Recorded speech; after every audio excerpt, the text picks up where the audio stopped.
Jaya Madhava Kunda Vihari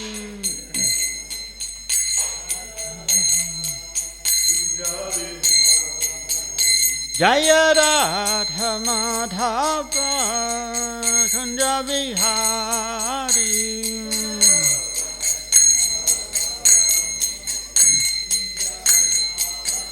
Jaya Gopal Vallabha Govardhana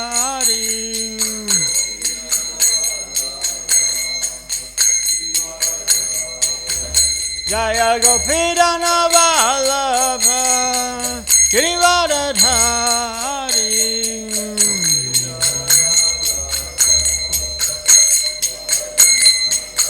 Asoranandana Varjana Ranjana Asoranandana Varjana Ranjana Jamuna Thera Vanachari Yamuna Thera Vanachari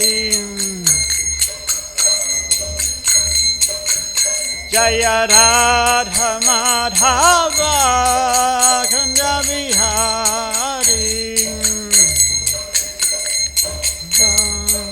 Kunda Vihari Jaya Gopal Vallabha Govardhana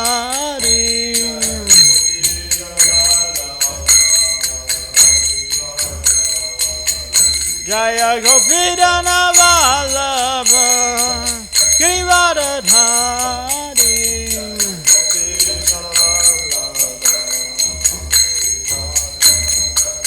Asoranandana Varjana Ranjana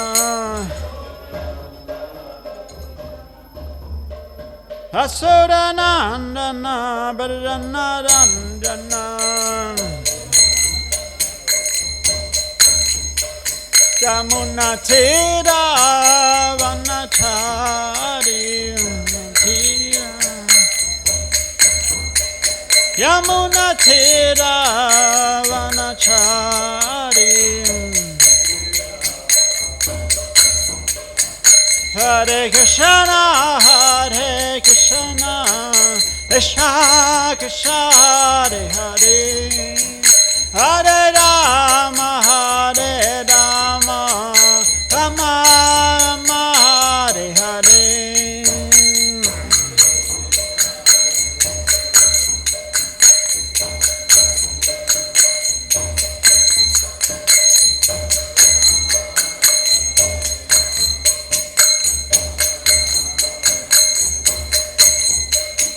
Hare Krishna Hare Krishna Krishna Krishna Hare Hare Hare Rama Hare Rama Rama Rama Hare Hare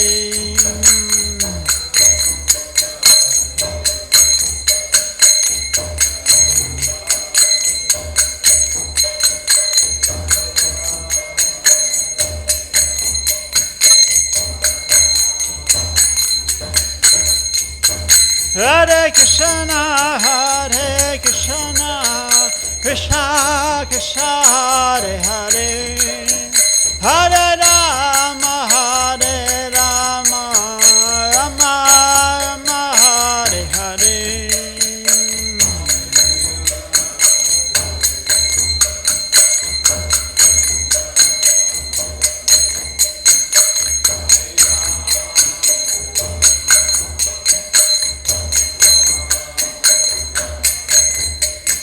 Jaya Prabhupada Jaya Prabhupada Jaya Prabhupada Jaya Prabhupada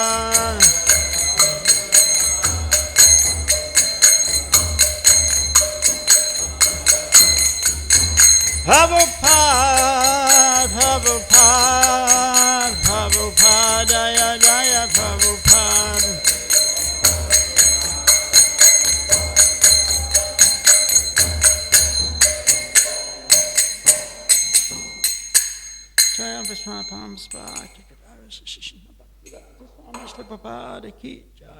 ISKCON Govinda ki jai, Srimad Bhagavatam ki jai, Gopal. All glories some devotees, all glories some devotees, all glories some devotees, all glories to Shiga and Shiganga. Om Namo Bhagavate Vasudevaya. Om Namo Bhagavate Vasudevaya. Om Namo Bhagavate Vasudevaya. So, reading from Srimad Bhagavatam, Canto 3, Chapter 20, text 10 through to 12. That's 10 on the board. Ye marityat dayo vipra.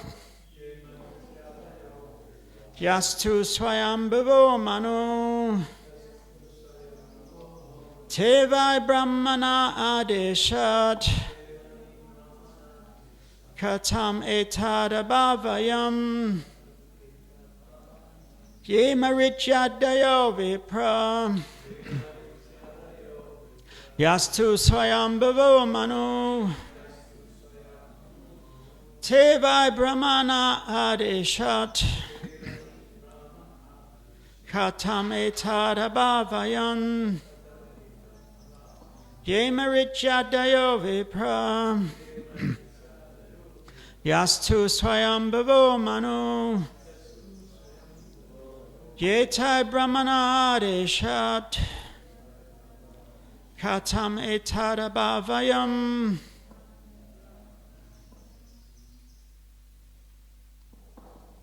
Anybody like to chant? Ye marityadayo vipra. Yastu swayambhavo manu. Tevai brahmano adeshat. Katam etadabhavayam. Ye marityadayo vipra. Yastu swayambhavo manu. Tevai brahmana adeshat. Katam etadabhavayam. Anyone else?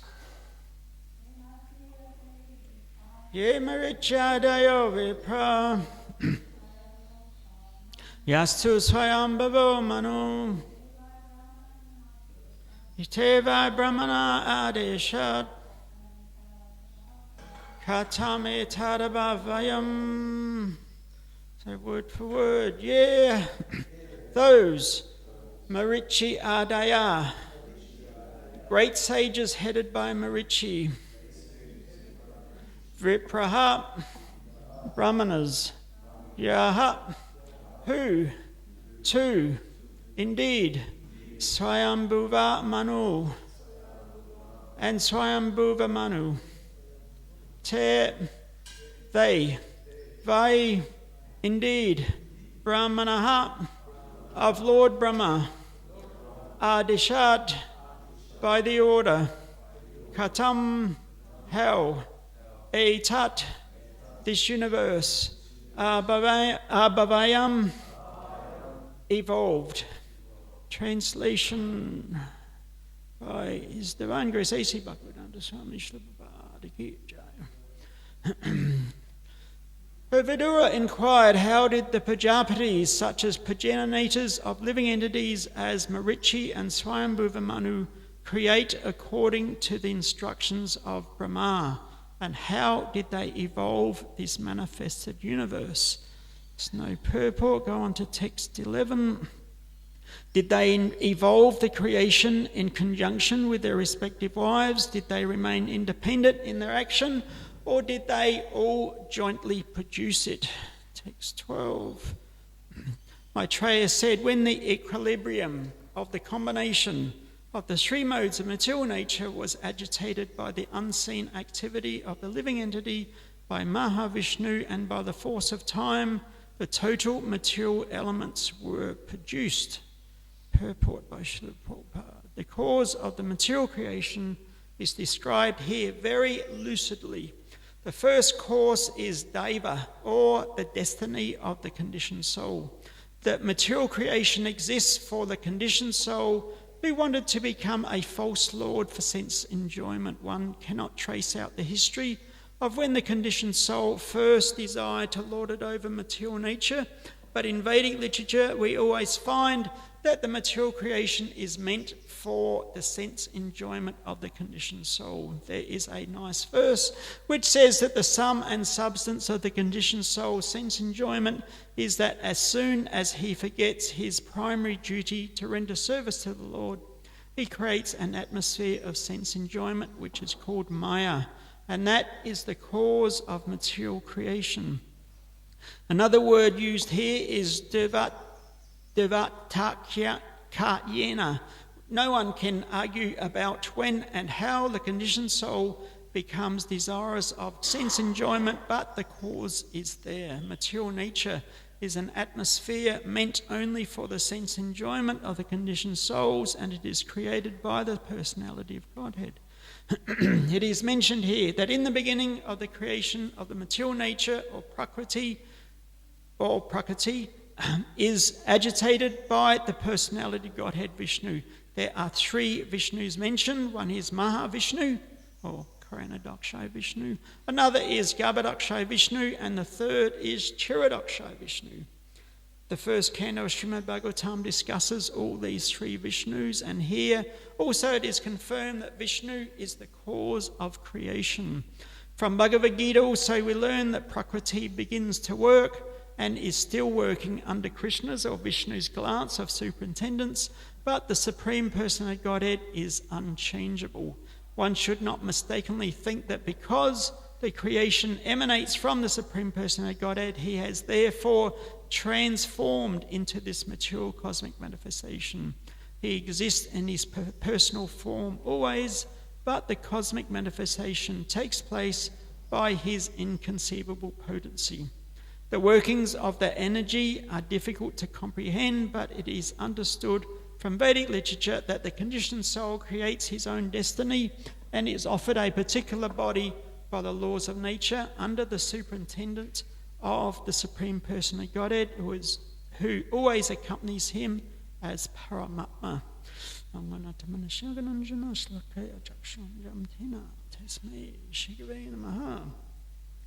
So, a little bit esoteric here, but then again, the creation of the universe is difficult to understand.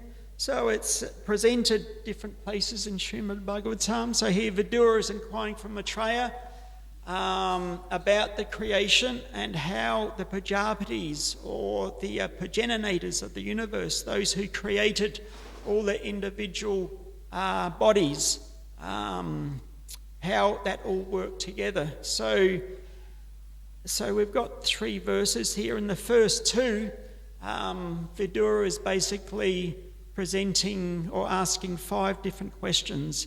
So he asks, how did the Prajapatis create?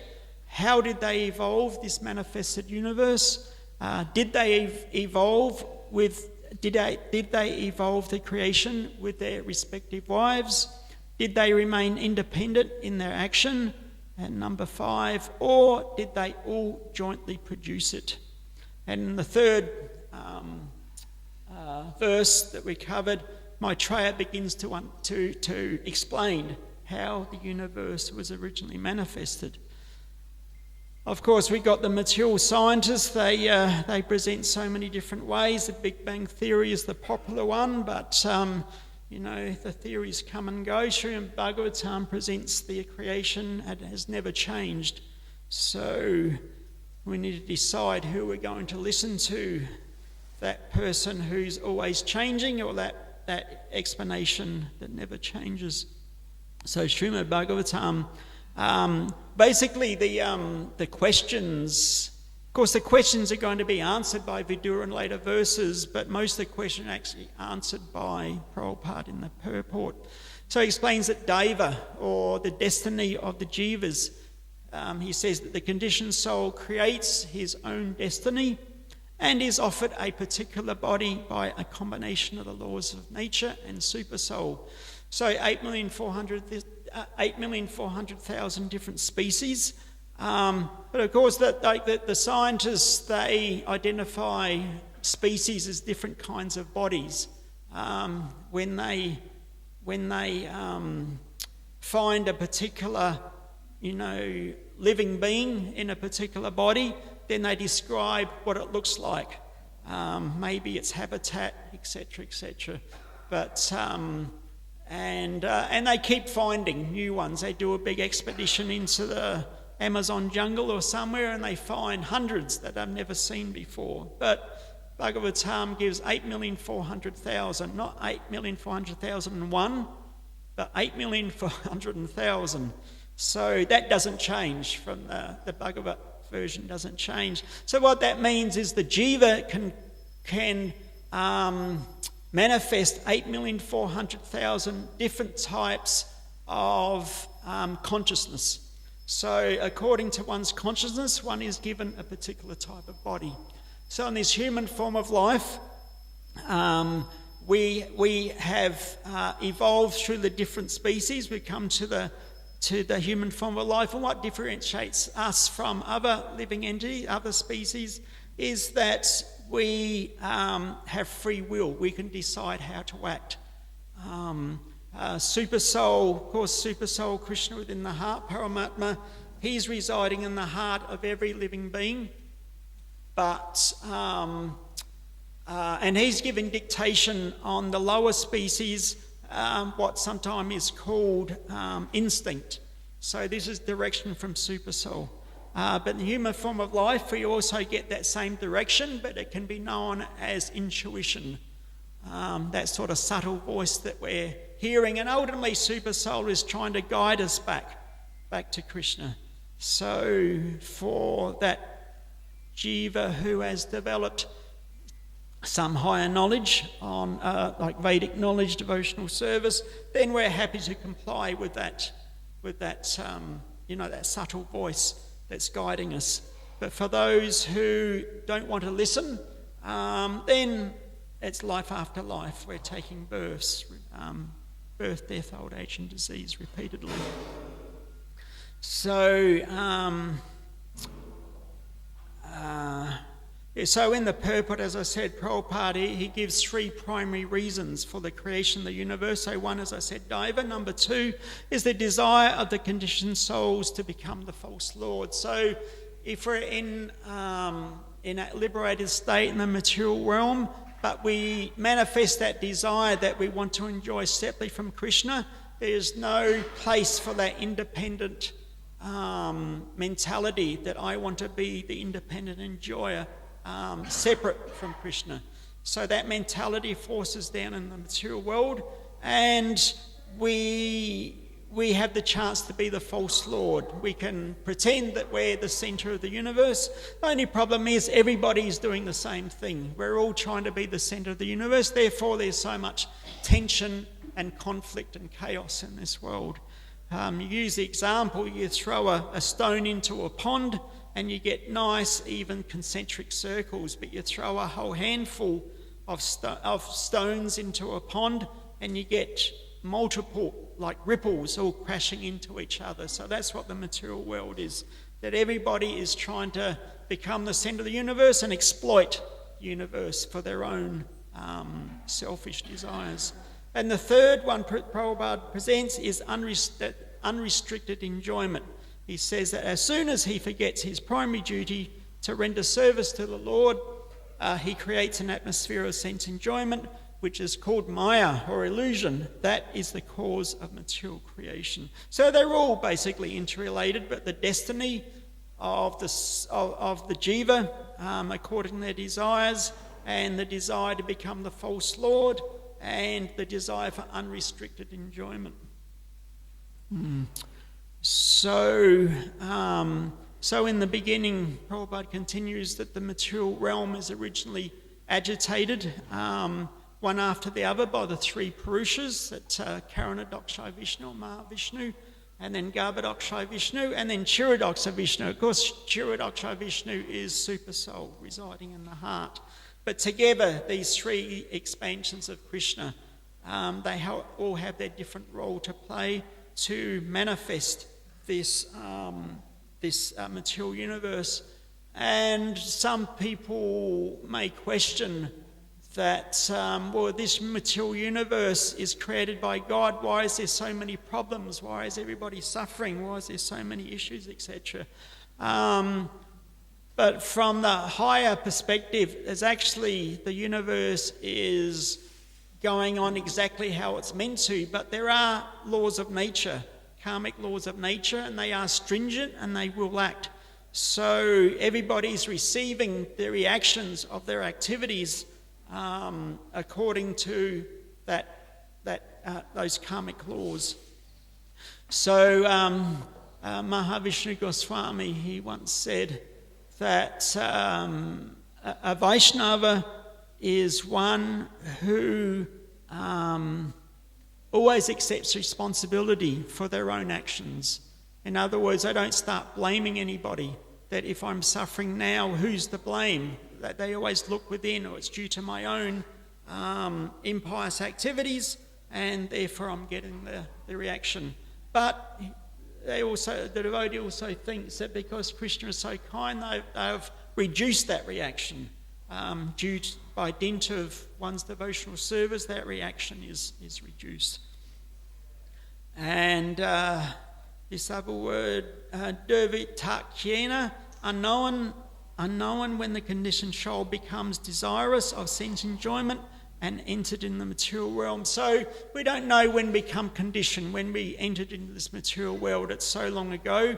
It's a little bit like when you take rest at night, at what point do you actually fall asleep? We don't know. We don't know when that was. You can't say, last night I fell asleep at 8:31. I was watching the clock just as I fell asleep. That doesn't really happen. So in the same way, we don't know. So therefore, the term Nityabhada is used, the eternally conditioned soul. So of course, we're not destined to be eternally conditioned, unless it's our desire. We want to remain eternally into this material universe, then that's what can happen. But even then, the material universe is temporary. So even if one thinks, I want to be here forever, at some point the material universe winds up and we merge back into Mahavishnu, waiting for the next creation. So therefore, when we say Nityabhada, eternally conditioned, basically means it's been so long, it's almost eternal.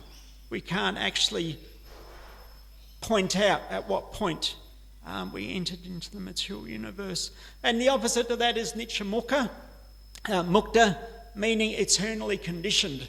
So all those different jivas who are residing in the spiritual world, they're the Nityamuktas, they're eternally liberated. And even then, some very merciful souls, like we have Srila Prabhupada, previous acharyas, etc., they've agreed to come down, even though they're Nityamukta, eternally liberated, they agreed to come down into this material world to try to attract the conditioned jivas back to the material world.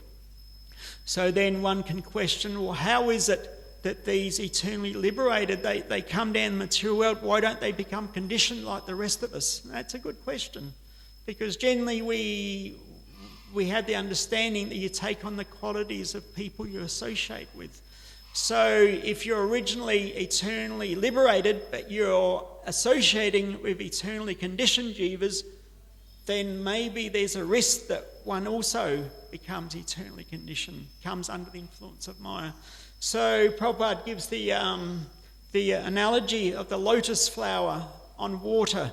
So even though the lotus flower is in contact with the water, it never actually becomes wet, never becomes dampened, just due to the chemical makeup of that lotus flower, that even if there's a drop on the water, a little bit of wind and it just goes off. It's not that that lotus flower actually gets dampened. So even in contact with the water, the lotus flower remains dry. So in the same way, due to the spiritual prowess and potency of those eternally liberated jivas, when they come down in this material world, they don't become conditioned in the same way. So in reference to the first two verses that we heard, Vidura, he was asking, like, how is the Prajapatis involved in this creation? And we had the old age question of what came first, the chicken or the egg. And anybody asked Google what came first, chicken or the egg? I did, anyway. And the answer didn't actually make sense. Basically, it started a bird that wasn't a chicken laid an egg, so that doesn't even make sense. But anyway, that's Google. Google Goswami for you. But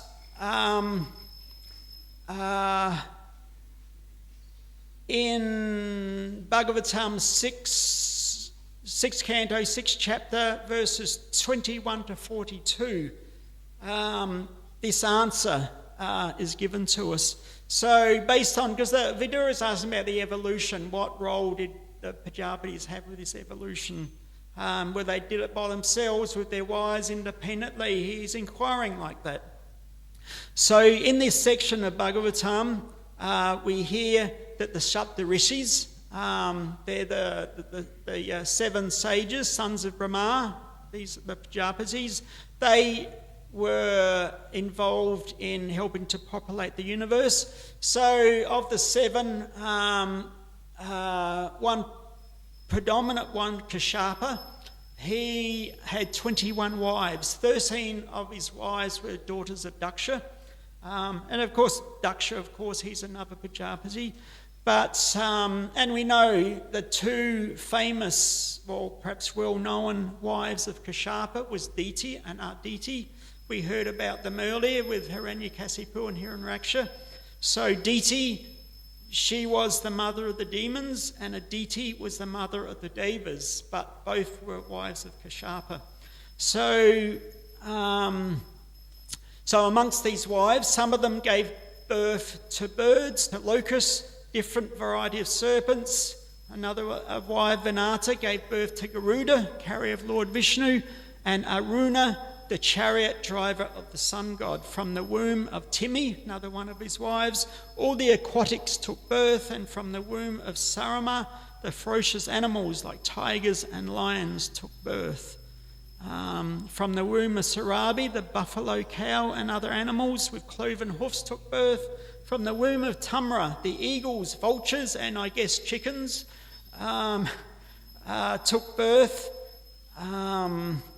And other large birds of prey. And from the womb of Muni, the angels took birth. The Gandharvas were born from the womb of Arista, and animals whose hooves are not split, such as the horses, were born from the womb of Kasta. And so basically from the Kashyapa's wives, the population of the entire universe has been created. So they are the mothers of almost all the population in the entire universe. So it's a very esoteric understanding that Kashyapa and all his wives, of course they're in human form, how are they able to give birth to all these different species? So that's something perhaps we can't understand in our conditioned mind, but nevertheless this is the Bhagavat version. So all these different species are coming from these original Prajapatis. And of course, Lord Brahma created the human species, which are endowed with an aptitude of self-examination. So as he said, human form of life, we have free will, we're able to self-examine. Like, who are we, where did we come from, who is God, what's our relationship? Animals can't do that. It's only the human form of life. Kapila Muni also touches on this topic in Bhagavatam chapter 3, Canto 3, chapter 29.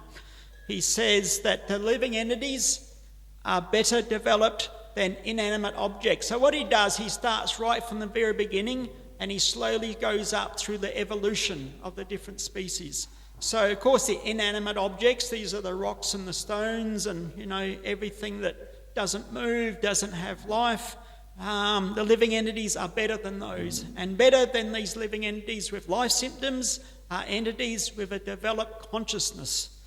So sometimes we hear about crystals.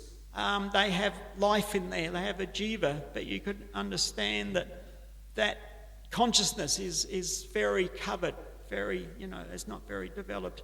But better than the life with developed consciousness are better than those who have developed sense perception. We hear about trees. Trees are a living entity, but their sense perception would be very limited. So among those with sense perception are those who have developed taste. And those who have only developed a sense of touch, and better than they are those who have developed a sense of smell.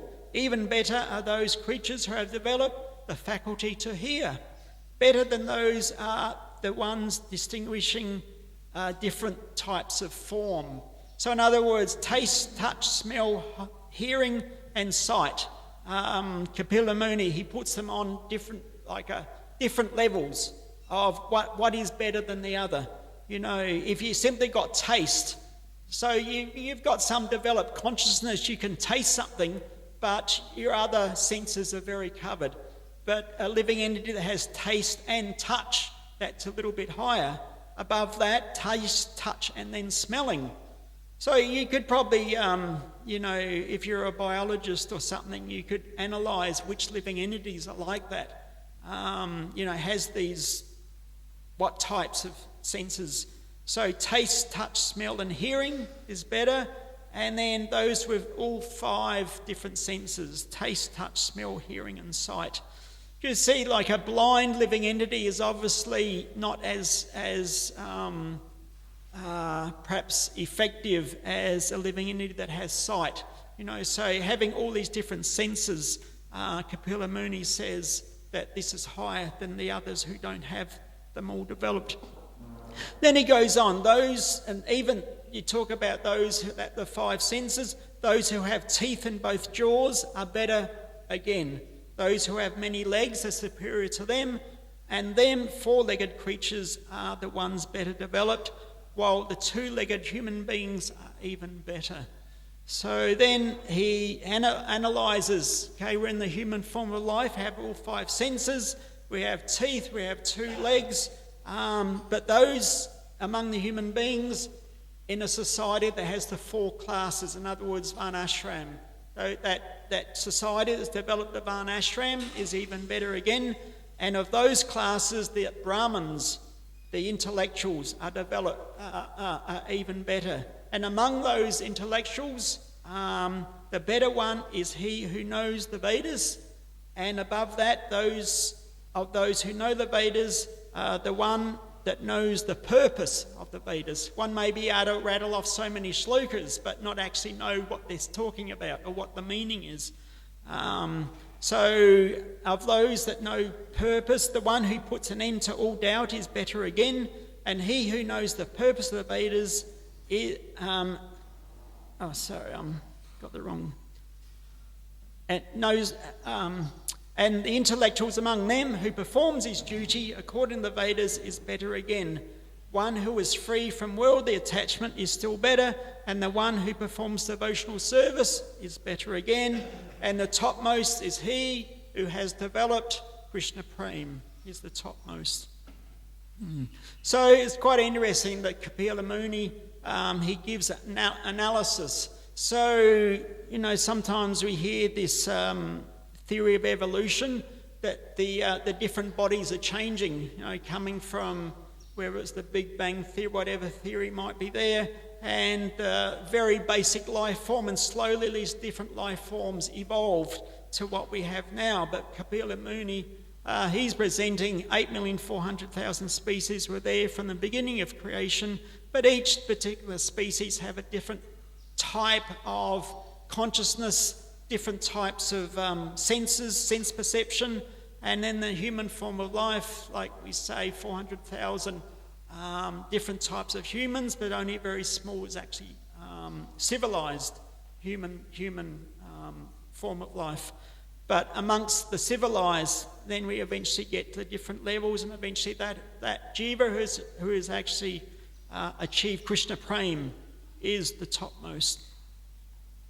So it's interesting that I was trying to find, I have read it, but Srila Prabhupada, he presents that Darwin plagiarized the Padma Purana for this theory of evolution. Whether Darwin actually even saw the Padma Purana, I don't know. Anyway, that's Prabhupada's statement. And we can see that, in a sense, that seems to be what's happening, that different species are evolving. But as I said, we know all species were there created at the same time, but each species have a different level of sense perception. So, to say that has been plagiarized would have to indicate that Darwin actually had access to the Padma Purana. So whether that took place, but another example we can use of plagiarism, which is interesting, that we know Karl Marx. He was like one of the fathers of communism, so he wrote his book Communist Manifesto. So it's presented by many scholars, historians, that this indeed was a plagiarism of the Parashuram Samhita. They understood that when Karl Marx, he did visit India, he went to Bihar and Kerala, amongst other places, and both places there was an English edition of the Parashuram Samhita. But it's interesting that we know Parashuram, he was basically killed, like 21, 22 generations of Kshatriyas. In other words, the leaders of society, the politicians, the warriors, etc. He destroyed that whole class of people. And basically, communism, more or less the same. They're putting down what's sometimes known as the bourgeois, the merchants and the rulers of society, and trying to make the society equal. It was just an equal, social arrangement of workers, like a state for the workers. So, there are some crossovers with that, with the Communist Manifesto and Parashuram Samhita. So anyway, as I said, it's interesting that some historians say that's actually coming from the Parashuram Samhita.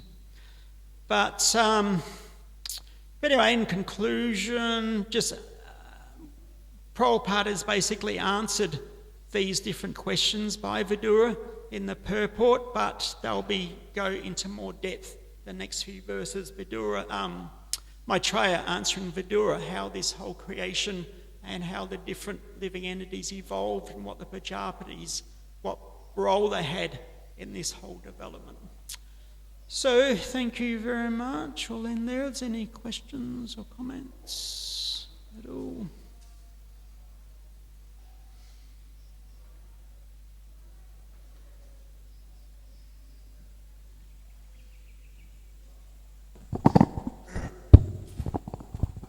Thanks for the class, Prabhu. Just a question about, you were talking about the progenitors of the species. Yeah. Where do the manus come into play there? Are they for humans? Their basically role is maintaining dharma within the universe, particularly, with the human form, just maintaining dharma.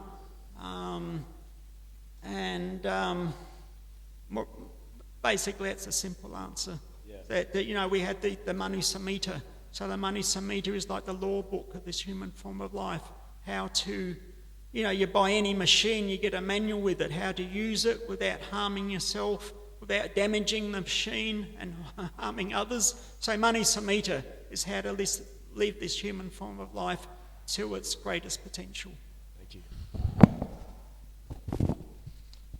You said the crystals have a jiva, right? So, but what if, I was thinking with crystals and trees and stuff like this, when they separate from each other and then you have a separate plant and you can plant it in the ground, and the same with crystals, what happens to the consciousness? Is that another soul when it grows again, or is it So when you separate a... Crystals or trees or any kind of... Well, if there's life development, there's a jiva there.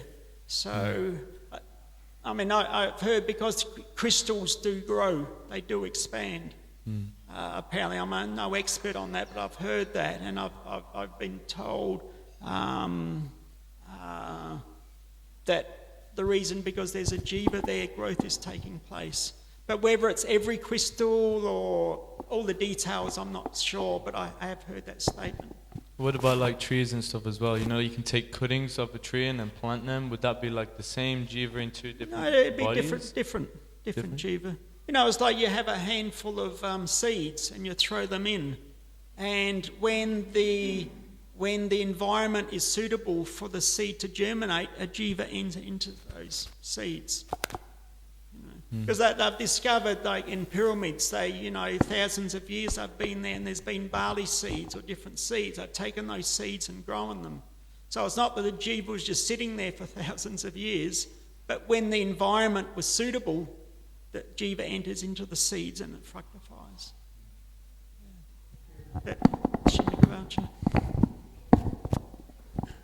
Yes, sir. Yeah, with crystals, every living entity that enters into the material body goes through 6 basic changes. Do crystals produce byproducts?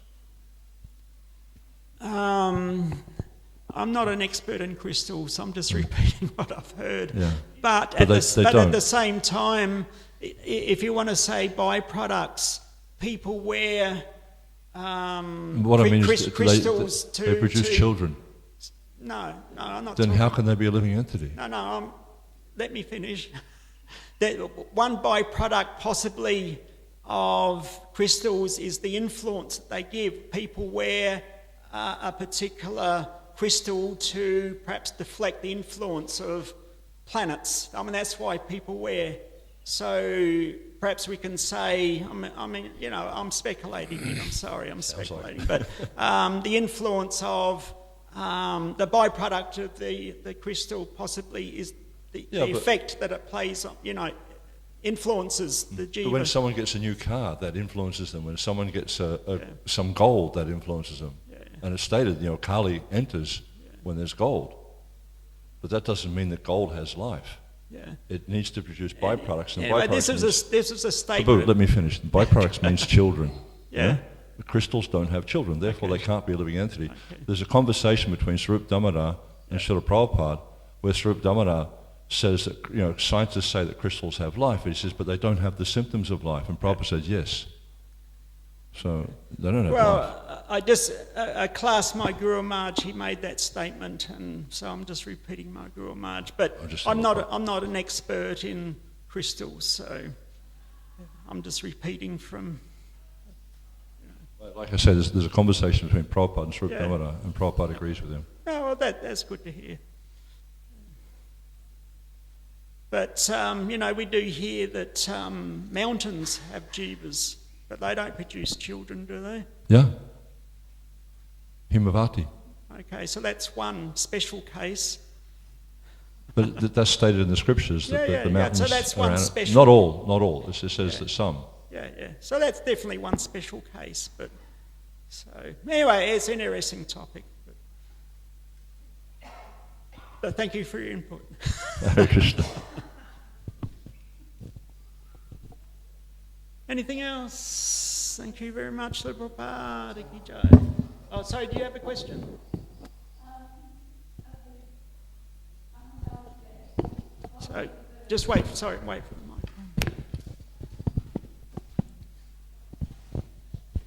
Have they come to an answer yet of what come first, the chicken or the egg? Oh, you didn't get it? So who got the answer? The chicken came from the Prajapatis. And then the chicken started laying eggs. So that's the Vedic version. Thank you. Srimad.